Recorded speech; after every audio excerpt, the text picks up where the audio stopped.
their voting right. And should anyone have a problem with a member of parliament for a certain decision that he or she has made, you'll have an opportunity in the next general election to express your displeasure. Most of those offices that have been touched are public offices put up with the public funds. It's very, very unfortunate. The violence witnessed across the country was unnecessary and uncalled for because violence begets violence. It is unfortunate that it had to get to this.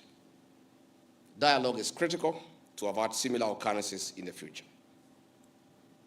It is now time for restraint and reflection to avoid recurrence of these unfortunate and unprecedented events.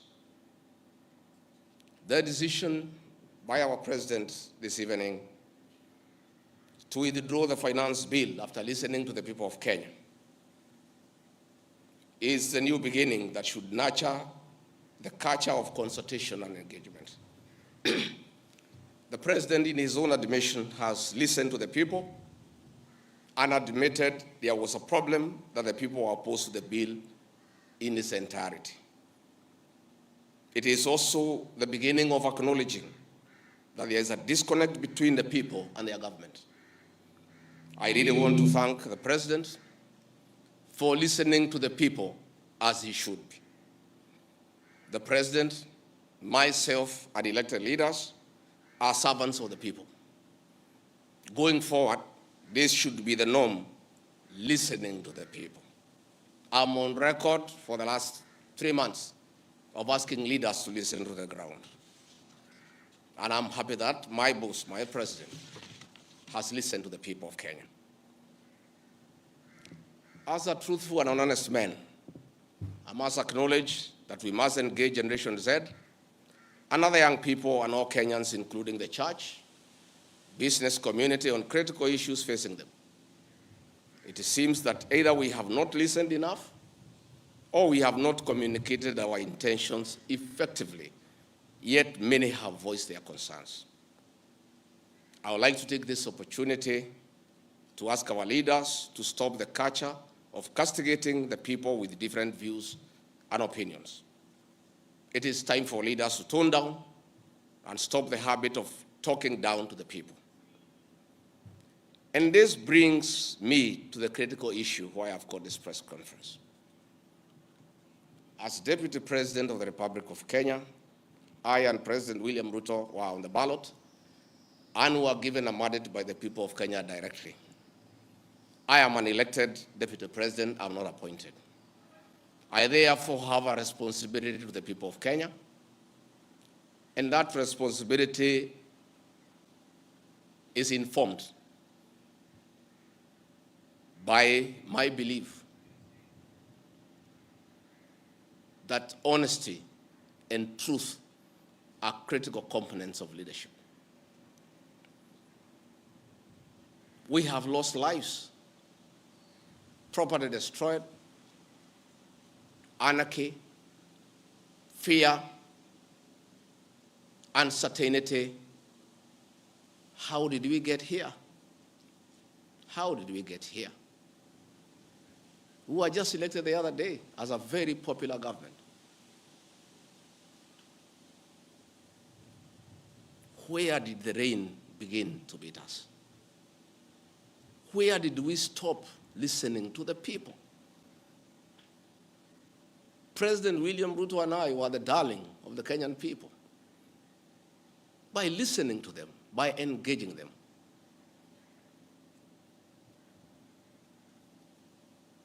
And as a government, we have established institutions to ensure we not only listen to Kenyans, but also genuinely understand their concerns. We invest significant resources in these institutions, particularly the National Intelligence Service, for this purpose. It is clear there has been a failure in the intelligence and advice we are receiving, particularly concerning crucial government policies. The President of the Republic of Kenya today has admitted that it has come to his attention that the people of Kenya did not want anything to do with the Finance Bill 2024.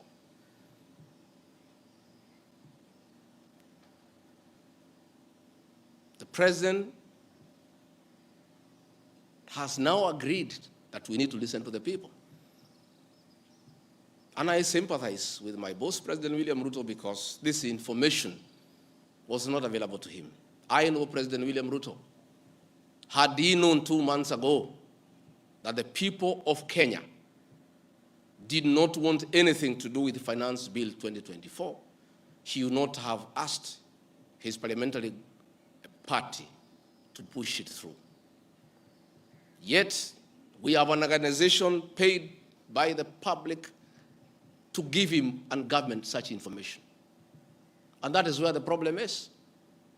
We have a dysfunctional National Intelligence Service that has exposed the president, the government, and the people of Kenya.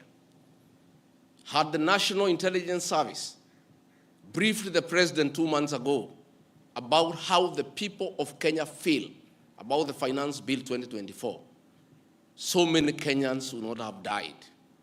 Property would not have been destroyed. Offices would not have been touched.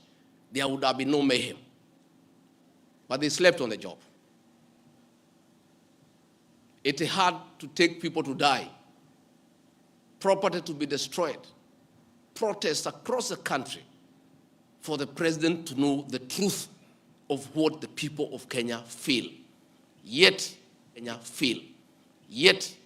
is an organization paid for by the public to brief the president and the government about the feeling of the Kenyan people. Officers of the National Intelligence Service, officers of the National Police Service have told me in confidence they did not get advanced intelligence briefs about the magnitude of the protest in Eldoret, in Kericho, in Nairobi, in Githurai, in Embu, in Nyeri. Since independence, there has been protests around Parliament. Never have protesters invaded and gotten inside Parliament. Senior officers have told me in confidence they did not have an advanced intelligence brief about the intensity of the protest so that they prepare in advance. The National Intelligence Service slept on the job. And the problem is simple. The Director General of the National Intelligence Service, Nuruddin Haji, was a junior officer in the National Intelligence Service before he was appointed as DPP. When he was appointed to the office of the Director General, because of inferiority complex, he chased away all the people who were senior to him when he was in the service, therefore crippling the capacity of that service and making it dysfunctional. 3 directors were chased away and reassigned to desk jobs in ministries across government. 13 assistant directors, men and women with proven track record of intelligence collection and analysis, were removed from the National Intelligence Service, leaving a shell under a clueless Director General who has no capacity to run the organization. And that is why the security sector was caught off guard by the intensity, the anger of the Kenyan people, the agitation of the Kenyan people, the resilience of the Kenyan people. Had Nuruddin Haji done his job, we would not be where we are today. He has no capacity. He is out of the country most of the time on business trips. The country is on its own. My boss, President William Ruto, is exposed. That he has to back down and admit that he has hurt the people of Kenya. Yet this matter has been in public domain for the last 2 months. I want to say that Nuruddin Haji must take responsibility for the deaths that occurred. He must take responsibility for the mayhem. He must take responsibility for failing President William Ruto. He must take responsibility for failing the government of the Republic of Kenya. He must take responsibility for failing the Kenyan nation by not doing his job and advising correctly. And he must do the honorable thing, not just take responsibility, but resign from that office and allow the president to pick a competent director general. I want to request President William Ruto to consider, as a matter of urgency, to recall the 3 directors who are removed from the service and the 13 assistant directors to come and help reconstruct the service and get sanity back to the National Intelligence Service to serve the president, the government, and the people of Kenya. President William Ruto deserves better. He deserves a director general who knows what he's doing. He deserves a National Intelligence Service that is effective and that can analyze situations and keep him and the government informed on what is going on. It is embarrassing to me as Deputy President that it has taken protests, deaths, mayhem, destruction for the president to know the truth, yet there is an organization charged with that responsibility. I have publicly stated that under this administration, Kenyans are free to criticize the government without fear of reprisal and state agencies. This was a promise made by both the president and I when we were sworn in. I want to call upon overzealous heads of security agencies not to be tempted to use the criminal justice system to manage politics. Let us manage politics the conventional way, through reaching out, consensus, and concurrence. I am informed that members of parliament who voted no have already been targeted by the National Intelligence Service for harassment for their political stand. This is a promise the president and I gave to the people of Kenya, that never again shall we use the criminal justice system to manage politics. I want to say that the president and I gave a categorical promise to the people of Kenya that the issue of abductions and extrajudicial killings will never happen again. Sadly, this is back. It is unbelievable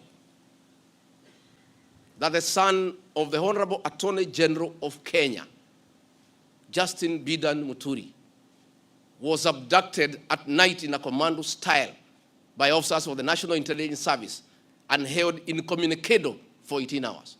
Yet, that is the Honorable Attorney General of the Republic of Kenya. What will happen to other Kenyans? I want to ask our law enforcement agencies to dignify the president and I before the people of Kenya and not backtrack on the promises we made to the people of Kenya, that we shall never again use the criminal justice system to manage politics. Yesterday, Nurdin Haji was trying to put up a team together to craft lies and propaganda and attribute the chaos that were in the country to leaders, I included, former President Uhuru Kenyatta and others. Yet it is very clear, and the president has admitted, that these protests were caused by the anger of the people of Kenya and their refusal of Finance Bill 2024. I want to call on the National Intelligence Service not to take us back to the dark old days of the Nyayo era, where you create propaganda and schemes to undermine leaders and those you don't agree with. I want to say in conclusion, this is a time for reflection and action. And we need to take immediate steps, as the president has guided, and I'm very happy, to engage the Generation Z. And I want to call that generation to tell us whom to engage because they are leaderless. Call that generation to tell us whom to engage because they are leaderless, they are tribeless, they have no organizational structure, but we would like to engage the right people. There could be a temptation among some young people around us in government to pick some friends of theirs and attempt to bring them for discussion. So I want to challenge our young people and salute them for their courage and conviction and the love for their motherland to come up with a structure on how they can engage government in accordance with what President William Ruto has guided this afternoon. In view of the very wise decision by the president, in conformity with the wishes of the Kenyan people, to withdraw Finance Bill 2024 that was in contention. As Deputy President of the Republic of Kenya and a patriotic son of this country, I want to appeal to Generation Z to call off the protests for tomorrow, because their cry has been heard by the President. The President has accepted that there was an issue, there was a disconnect, and the President has done the right thing. And I think it's only fair that we call off the protest so that we don't have further loss of lives and destruction of property. It's an appeal that I've made as a father, as a parent, to our young children. We love you, we respect you. Please, I beseech you as your father, now that the President has given in and accepted to go with the wishes of the Kenyan people, please, my sons and daughters, I plead with you to save lives, to save bloodshed, to save loss of property and lives. My sons, my daughters, please make an announcement this evening and call off the protest. And then we can begin the process of truthful engagement with the Kenyan people. We can begin an honest conversation on how to work on our country. Finally, I want to ask the President and our government to consider a plan on how to help those families that lost their livelihoods as a result of lack of proper advice by the National Intelligence Service. All these things happened because of government failure. It should never happen. Let us see how to compensate to those families, those who are dead. We help those who are in hospital with bills, and we help to bury them. Again, I want to ask Kenyans not to punish members of parliament for the stand that they took. A government is formed by a political party. Once a government has a program in parliament and decides it is good for the people, members of parliament from that party must toe the line. I don't want you to punish our members of parliament. They just did what is right in terms of our political formation. Allow them to be.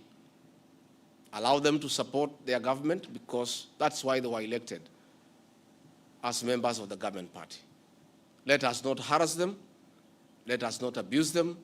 Let us not attack their properties. They were just doing what the government wanted. And now that the government has decided to do the right thing, I think we should close that chapter. And if you have a problem with your member of parliament over this matter or any other matter, you will have an opportunity at the right time to punish that member of parliament or affirm he or her by re-electing him or her. And if we do that, it will be good for this country. Finally, I also want to ask the President to consider the issues of the demolitions of houses along Nairobi River. Houses that had approved building plans, built on land with title deed, were demolished, and only a compensation of 10,000 was given, which is unacceptable and unfair. Let us consider any landowner who had a genuine title, who had constructed a house that had been approved by the city authorities for compensation, because it's good to be fair. I really want to thank you and ask the people of Kenya to keep peace and to love one another. Now that this matter of Finance Bill 2024 has been settled, let us all go back to work. Let us be peaceful. Let us not be violent. Let us not talk at each other. Let's try to love one another. We have a beautiful country. We have no other country to run to. Let us not burn our country because of disagreements on issues. And I know as long as we keep on talking to each other, this country is going to places. As Deputy President and Principal Assistant to President William Ruto, again, I want to affirm to the people of Kenya that I will continue helping the President to discharge his duties in the management of the affairs of this country. I'll continue giving him proper and sound advice based on honesty and truth, because I'm the only Kenyan who took the Bible in Kasarani and swore before God and before man to advise President William Ruto Many people have been very unhappy with me for saying things that are truthful, to a point of trying to isolate me because they didn't want me to say the truth. But I'll keep on saying the truth. I'll keep on being truthful and honest, because that is what the people of Kenya expect me to do. Thank you very much, and good evening. Asanteni sana. Tumeshukuru sana. Thank you.